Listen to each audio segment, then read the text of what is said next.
하나님의 말씀은 맛있습니다. 하나님의 말씀은 즐겁습니다. 하나님의 말씀은 생명과 행복을 줍니다. 500독 성경 통독 훈련 원장입니다. 여수 살리는 교회 임기환 목사가 하나님의 말씀을 봉독하고 전하는 시간입니다. 함께 하시면 기적이 일어납니다. 알람을 설정하시고 들으시면 좋겠습니다. 본 방송은 유튜브에서 성경 통독 임기환 검색하시고 구독하시면 계속되는 하나님의 말씀 업데이트를 통해서 은혜 받으실 수 있습니다. 오늘은 이사야 19장을 봉독하고 말씀을 전하겠습니다. 이사야 19장. 애굽에 관한 경고라. 보라, 여호와께서 빠른 구름을 타고 애굽에 임하시리니 애굽의 우상들이 그 앞에서 떨겠고 애굽인의 마음이 그 속에서 녹으리로다. 내가 애굽인을 격동하여 애굽인을 치리니 그들이 각기 형제를 치며 각기 이웃을 칠 것이요 성읍이 성읍을 치며 나라가 나라를 칠 것이며 애굽인의 정신이 그 속에서 쇠약할 것이요 그의 계획을 내가 깨뜨리니 그들이 우상과 마술사와 신접한 자와 요술객에게 물으리로다. 내가 애굽인을 잔인한 주인의 손에 붙이리니 포악한 왕이 그들을 다스리리라. 주 만군의 여호와의 말씀이니라.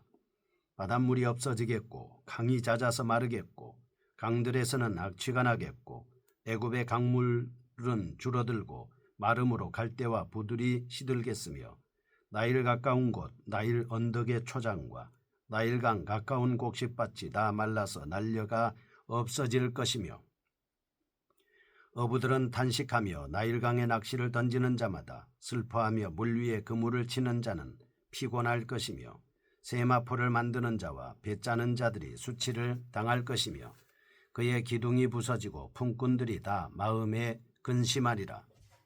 소안의 방백은 어리석었고 바로의 가장 지혜로운 모사의 책략은 우둔하여졌으니 너희가 어떻게 바로에게 이르기를 나는 지혜로운 자들의 자손이라 나는 옛 왕들의 후예라 할 수 있으랴. 너희의 지혜로운 자가 어디 있느냐. 그들이 만군의 여호와께서 애굽에 대하여 정하신 뜻을 알 것이요 곧 내게 말할 것이니라. 소안의 방백들은 어리석었고 노베 방백들은 미혹되었도다.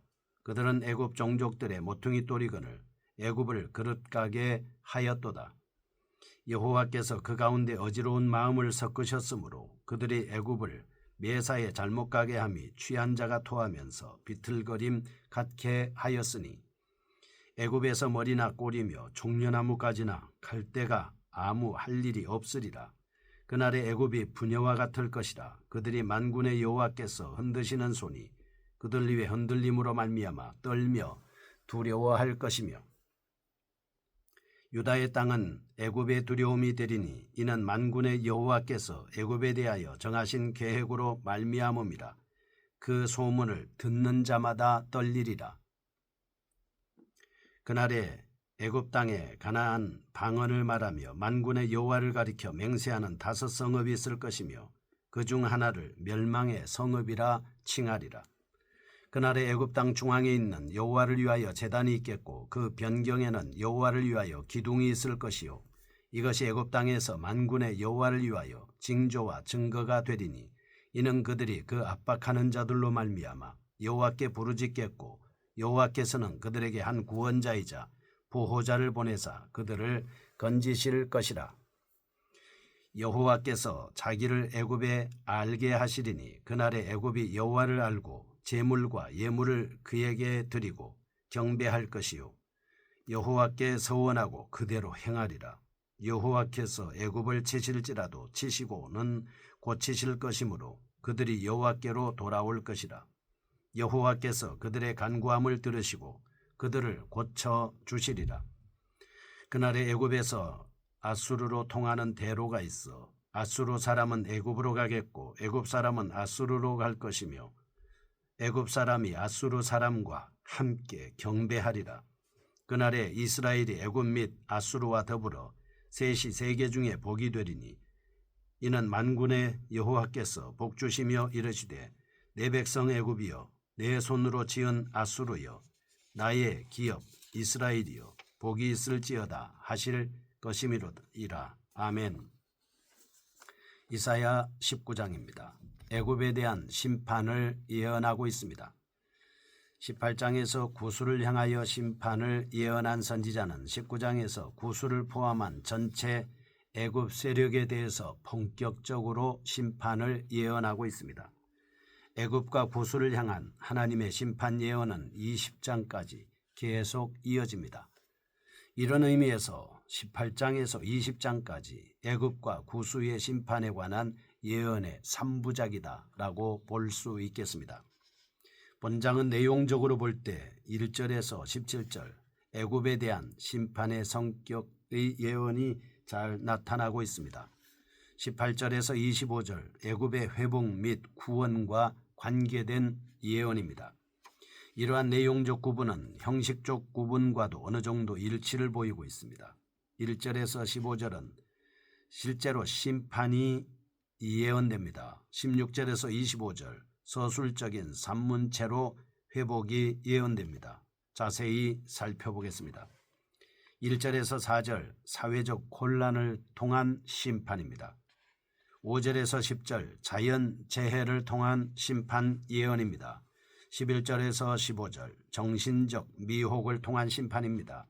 16절에서 17절 심판의 결과와 영향에 대한 결론적 서술로 나눌 수 있습니다. 애굽의 회복 및 구원에 관한 메시지인 후반부인 18절에서 22절 애굽에 임할 영적인 풍요에 대해서 말씀하고 있습니다. 23절에서 25절 영적 풍요의 세계적 확산으로 구분지어 생각해 볼 수 있겠습니다. 본장의 예언이 선포되던 시기는 애굽이 내란과 폭정으로 불안정한 상황이었습니다. 당시 애굽은 구수 왕조가 다스리고 있었습니다. 얼마 후 애굽인들은 구수의 지배에서 벗어나려고 독립투쟁을 하게 됐습니다. 그 결과 BC 695년경 구수 왕조를 전복시키고 12개의 노모스로 이루어진 연방 군주국이 새롭게 형성됐습니다. 그런데 후대에 이 중에 하나인 사이즈 삼메티쿠스가 BC 664년경에 전 애굽을 통일하여 강력한 중앙 집권 국가를 형성하게 됩니다. 이 삼메티쿠스는 잔인하고 포악한 독재자였습니다. 그는 이오니아와 그리스 등으로부터 사원 용병의 힘을 빌려 분열된 애굽을 통일했습니다. 외국적 요소를 혼합으로 애굽 문화를 더 악화시키고 손상시켰습니다. 또한 그 아들로서 왕위를 계승한 바로누고 2세는 스웨조 운하 건설 사업을 일으켜 약 12만 명의 애굽 백성을 강제노동에 동원하게 됐습니다. 결국 이 왕조는 키레네를 진압하도록 보내진 군사들 중에 일부가 사막에서 도중 해군하여 바로누고의 손자 호프라를 전복시킴으로 끝이 나게 되는 것입니다. 이상과 같은 역사적 배경을 가지고 있는 애굽에 대해 선지자는 하나님의 심판을 선언합니다. 범세계적인 회복을 또한 예언하고 있습니다. 이제 애굽에 대한 심판과 구원의 메시지가 기록되어 있는 본장을 몇 개의 내용적 단락으로 나누어 그 핵심을 살펴보겠습니다. 첫째, 1절에서 17절입니다. 애굽을 향한 심판의 메시지를 살펴봅니다. 애굽을 향한 하나님의 심판 메시지를 전하기 전에 선지자는 보라라는 단어를 사용합니다. 여호와께서 애굽을 벌하시기 위해 빠른 구름을 타고 애굽에 임하실 것에 대한 관심을 집중시키고 있습니다. 여기서 구름은 여호와께서 다시는 병거로서 구약에 자주 묘사되고 있습니다. 이사야는 여호와께서 애굽에 임하심을 강조함으로써 하나님의 역사가 여기에 집중될 것임을 잘 나타내주고 있습니다. 첫째 1절에서 4절 사회적 혼란을 통한 심판으로 먼저 하나님은 내란, 미신의 증가, 법정을 통한 영적 혼미함 등을 통해 사회를 혼란시킴으로 애굽을 심판하시는 겁니다. 애굽 백성의 개인적 갈등은 가족 간에서 생겨나 이웃 간, 도시 간, 나라 간으로 확대되게 됐습니다. 애굽 전통적으로 노모스라고 부르는 구역들로 나누어져 있었습니다. 이러한 노모스 사이에 내란이 발생하게 됐습니다. 이러한 내란과 미신을 의지하게 되는 행위는 잔인하고 포악한 왕에 의한 왕의 폭정으로 이어지는데 이 폭군은 아수르의 사르곤 같은 외부 정복자를 의미하는 것이 아닙니다.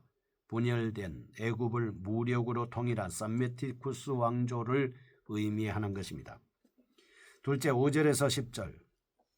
자연재해를 통해서 심판으로 하나님이 애굽에 임하실 여호와께서 사회적 혼란에 덧붙여 일으키실 또 다른 심판의 양상은 자연재해를 통한 심판이었습니다. 극심한 가뭄으로 말미암아 나일강과 그 수계가 메말랐습니다. 막대한 경제적 손실을 초래하게 됐습니다.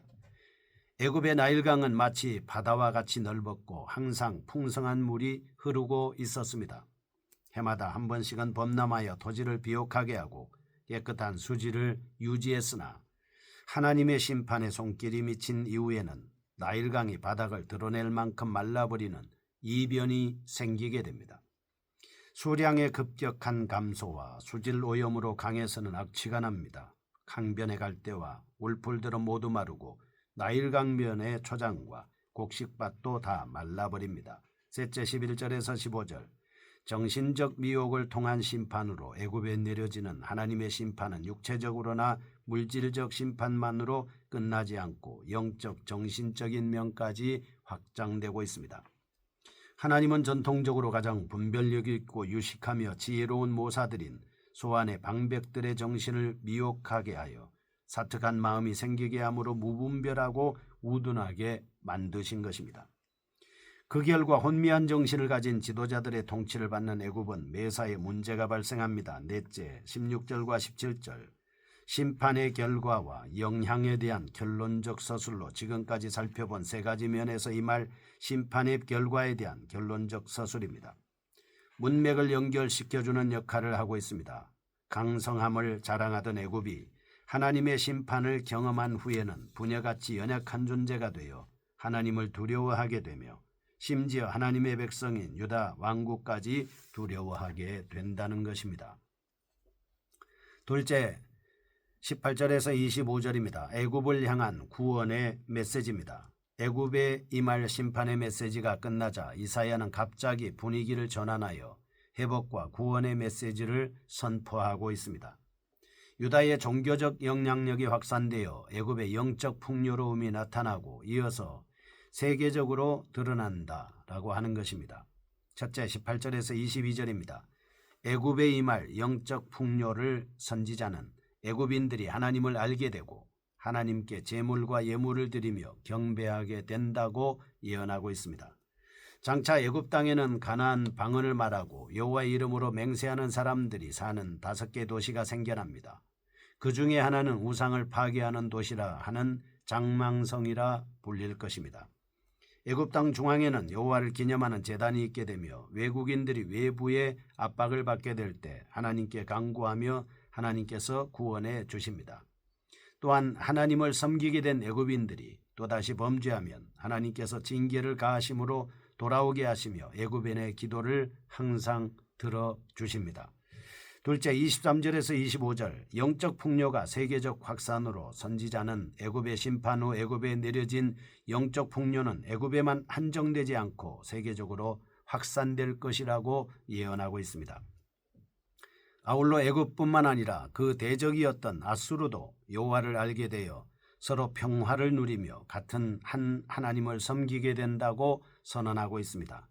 이처럼 애굽과 아수르는 이스라엘과 똑같은 차원의 풍성한 영적인 복을 맛보는 은혜를 누리게 되는데 창세기 12장 3절에 땅의 모든 족속이 너로 인하여 복을 얻을 것이니라 아브라함에게 주신 언약의 성취와도 관련되고 있습니다.